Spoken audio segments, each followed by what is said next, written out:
Hello everyone, welcome to 2K Watch Photography. My name is Roshan and today we will learn on how to create magical bluish winter sort of color grading because Christmas is coming.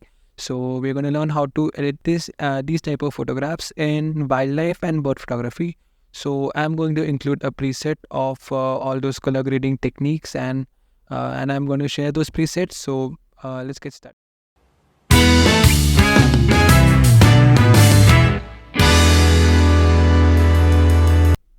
So, very first thing, I'm gonna load up this image, and what we're gonna do is we need to make basic adjustments. And in basic adjustments, I basically mean we need to experiment with exposure, contrast, highlights, and make sure to increase the clarity in then. So, depending upon that, it totally depends on your image, as I tell in each and every video. So, first thing is we need to adjust the lighting.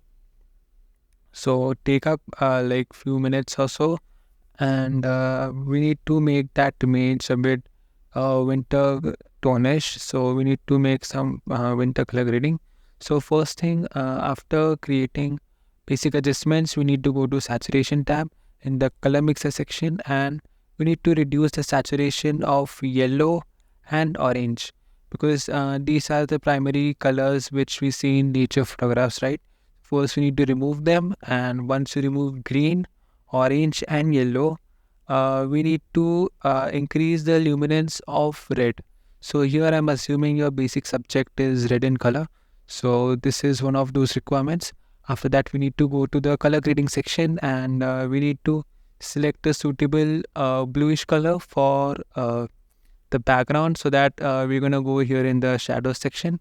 But occasionally you can also try to experiment with mid-tones and highlights. So highlights will basically target the whitish color tones, those white colors, whereas shadows will, as the name suggests, it's gonna overlap any background colors. So once I've added a bit, somber bluish color tones, you can also experiment with the balancing.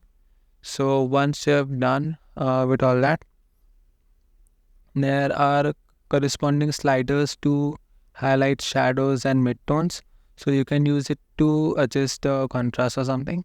So after that, we can go to the curve section, lift the left curve above and try to drag it a little bit down from the middle.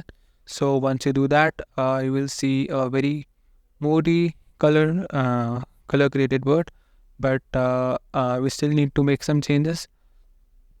To make the red color pop, I'm going to go to the selective color section, and there we have an option to select the color red and try to experiment with the sliders until you find the red color is more punchy. And you can also adjust the luminance, the whiteness in that red color. So experiment with these colors because there's no hard fast rule, because every image is different, as I keep telling everyone.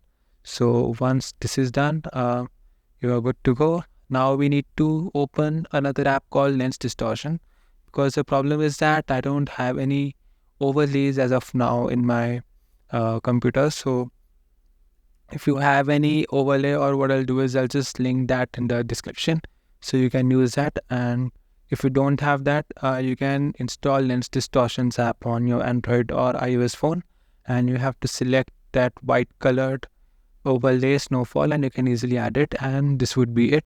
So this is the second image, and this image is of British Muscovy duck, which I caught in near Statue of Unity. That's the world's tallest statue. And what I'm going to do is that I'm going to make this image a bit more punchy, as I told you, some basic adjustments. So I'm going to increase the clarity, I'm going to increase the texture, and after this we are done with the basic adjustments. Now repeating the same process, I'm going to go to the color grading section, and I'm going to the saturation tab. I'm going to go to the saturation tab, and we need to decrease the yellows, greens all the way down, because as I told you, the primary requirement should be the image subject should be in a bit red color. And again, in the color grading section, we need to make similar adjustments. We need to make sure that the shadows, midtones, and highlights has a bit bluish color tones. And if you want, you can experiment with different colors, but in these type of images I figured out that blue color tones work the best. So we also have an option, as I told, to balance those red colors, balance those blue colors. Because in the calibration section, you can basically experiment with the red color tones in saturation and everything. So once you're done, we need to go to the uh, select background section, and here we need to first let the algorithm select the background, and it will take probably 3 or 4 seconds. And once it's done, and we need to decrease the texture. So after the color grading, we need to go to the curve section, and in the curve section we need to select the blue curve because we are primarily dealing with blue color. And we need to lift it off a little bit and try to experiment with other curves, but only make the changes if you feel your image is looking good. If not, we can just go with the blue color uh, slider, and in that RGB curve, that is the white colored one, you can lift this a little bit to create some highlights. And then we need to decrease the temperature.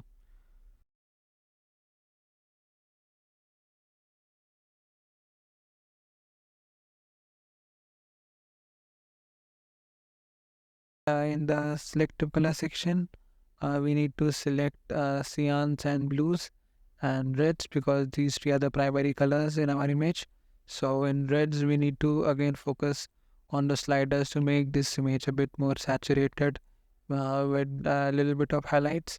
And once you make those images a bit punchy, you are ready to go for the next image. So this is the third and the final image in this series, and this is a picture of a white line. So as you can see in this picture, we don't have any red colors. So what I'm going to do is that, look, basically the whole procedure is the same. We need to first make the image a bit more punchy. We need to sacrifice on that yellow and greenish color tones. So what we're going to do now is we are again going to decrease the saturation of green and yellow. And the major difference between this type of image and the first one was, on the first image I emphasized more on the shadows. I wanted to make the shadows a bit more bluish, but this time I'll try to edit the highlights and the midtones as bluish, although I would try to make the shadows bluish as well. But my main emphasis would be on highlights and midtones because we don't have any color. The tiger is plain white, yeah, with some blackish strips. So once you have done that, it's time to hit OK. And thank you so much for watching this tutorial. The next part, I would cover the lens distortion in case if you're using that app. And if you're not using, then please, you can download it from Play Store. It's just like 30-40 MB. And if you want premium version, then you can definitely try it. So let's do it. So as you can see, I'm in my phone right now, and this is the app Lens Distortions, which I was talking about. So although I would recommend you to use the premium version if you're not satisfied with the free version features, although although I myself I use the crack version, but I don't really think it is suitable to recommend this on this channel. So we have the download section, and here you can select the image you want to edit. So lens distortions basically helps us to add overlays and some colors which you can, and basically as filters. So you need to keep on scrolling until you find that snowflakes. So here you will find classic snow, and in this classic snow you can choose any overlay what you want. You can even choose a combination of these overlays, and what you can do is you can use the eraser tool to remove those overlays from the subject, and this way you can add any sort of overlays. So I hope you found this tutorial useful, and thank you so much for watching it.